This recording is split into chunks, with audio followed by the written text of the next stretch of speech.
But ಇದು 2022ರಿಂದ ಪ್ರಾರಂಭ ಆದಂಥ ಜಾಲವಾಡಗಿ ಏತ್ ನೀರಾವರಿಯನ್ನು ಬಹುಶಃ 3 ಕ್ಷೇತ್ರಕ್ಕೆ ಶಿರಟ್ಟಿ ಮತಕ್ಷೇತ್ರ, ಗದಗ ಮತಕ್ಷೇತ್ರ ಮತ್ತು ರೋಣ ಮತಕ್ಷೇತ್ರಕ್ಕೆ ಸಂಬಂಧಪಟ್ಟಂಥ 29 ಕೆರೆ ಪ್ಲಸ್ 2 ಚೆಕ್ ಡ್ಯಾಮನ್ನು ಹೊಂದಿರುವಂಥ ಒಂದು ಜಾಲವಾಡಗಿ ಏತ್ ನೀರಾವರಿ ಸುಮಾರು 197 ಕೋಟಿ ರೂಪಾಯಲ್ಲಿ ಅನುಮೋದನೆಯನ್ನು ಕೊಟ್ಟಿರುವಂಥದ್ದು.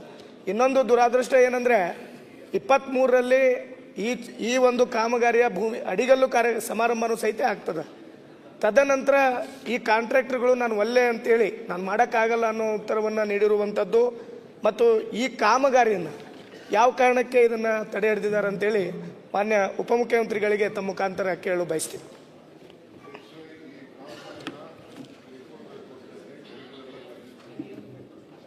ಆದರೆ ಅವ್ರಿಗೆ ಲಾಸ್ ಆಗ್ತದೆ ಅಂತೇಳಿ ಅವ್ರು ಅಗ್ರಿಮೆಂಟ್ ಮಾಡೋಕ್ಕೆ ಮುಂದೆ ಬರಲಿಲ್ಲ. ಅಮೃತ ಕನ್ಸ್ಟ್ರಕ್ಷನ್ ಅವ್ರಿಗೆ 1167 ಕೋಟಿ ರೂಪಾಯಿಗೆ ಪ್ಲಸ್ GST 2024ರಂದೇ ಅನುಮೋದನೆ ನೀಡಲಾಗಿತ್ತು. ಅವ್ರು ಬರಲಿಲ್ಲ. ಸೊ ಅದಕ್ಕೋಸ್ಕರ ಅದನ್ನು ಅಗ್ರಿಮೆಂಟ್ನ ಬಿಟ್ಟು ಈಗ ತಿರ್ಗಾ ಹೊಸದಾಗೆ ಮೊನ್ನೆ ಬೋರ್ಡಲ್ಲಿ ಅವರು ರಿಕ್ವೆಸ್ಟ್ ಮಾಡ್ಕೊಂಡಿದ್ರು.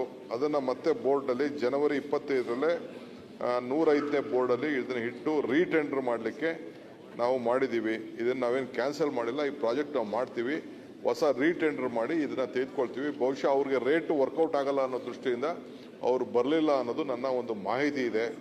ಸೊ ಲಾಸ್ಟ್ ಚಾನ್ಸ್ ಮಾಡಿ ಇನ್ನೊಂದ್ಸತಿ ಟೆಂಡರ್ ಕರಿತೀವಿ. ಟೆಂಡರ್ ಕರೆದು ನಿಮ್ಮ ಕೆಲಸ ನಾವು ಮಾಡಿಕೊಡ್ತೀವಿ.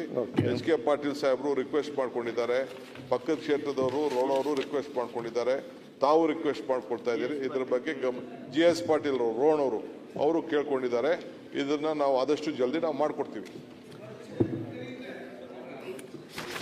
ಅಧಿಕಾರಿಗಳು ಇದರ ಬಗ್ಗೆ ಯಾವುದೇ ಕೆಲಸವನ್ನು ಮಾಡ್ತಾ ಇಲ್ಲ.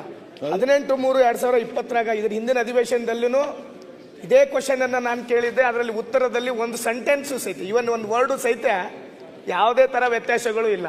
ಅಂದ್ರೆ ಅಧಿಕಾರಿಗಳು ಇದರ ಬಗ್ಗೆ ಅದನ್ನ ಮಾಡುವಂತ ಹಂತದಲ್ಲಿ ಬರ್ತಾ ಇಲ್ಲ. 2 ಉತ್ತರ ಸೇಮ್ ಇದೆ. ಈಗ ಮಂತ್ರಿಗಳು ಹೇಳಿದ್ದಾರೆ, ಹಳೆ ಅಧಿವೇಶನದಲ್ಲಿ ಅದೇ ಉತ್ತರ ಇದೆ.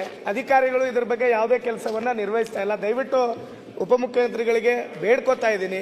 ನಮ್ಮ ಜಿಲ್ಲಾ ಉಸ್ತುವಾರಿ ಸಚಿವರು HK ಪಾಟೀಲ್ ಸಾಹೇಬರು ಅದರ ನನಗಿಂತ ಹೆಚ್ಚಿಗೆ ಅವರ ಊರುಗಳೇ, ಅವ್ರ ಕೆರೆಗಳೇ ಹೆಚ್ಚಿಗೆ ಇರೋದು, ಸುಮಾರು 17 ಕೆರೆಗಳು ಅವ್ರಿಗೆ ಬರ್ತದೆ.